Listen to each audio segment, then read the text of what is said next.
خیبر پختونخوا کے ضلع بنوں میں جمعے کے روز ایک افسوسناک واقعہ پیش آیا، جہاں فتح خیل پولیس چوکی کے قریب منڈان پولیس اسٹیشن کی حدود میں کنگر جان بہادر کے مقام پر پولیس کی گاڑی پر حملہ کیا گیا۔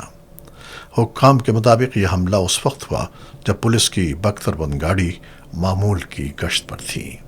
پولیس کے مطابق عسکریت پسندوں نے گاڑی کو راکٹ اور اسنائپر فائر سے نشانہ بنایا، جس کے نتیجے میں گاڑی کو شدید نقصان پہنچا۔ ایک پولیس کانسٹیبل زخمی ہوا، جو بعد ازاں زخموں کی تاب نہ لاتے ہوئے شہید ہو گیا۔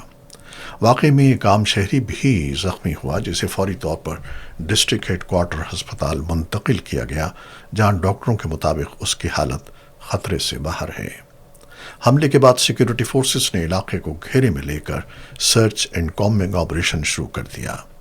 پولیس حکام کا کہنا ہے کہ حملہ آوروں کی گرفتاری کے لیے تمام دستیاب وسائل استعمال کیے جا رہے ہیں اور علاقے میں سیکیورٹی مزید سخت کر دی گئی ہے۔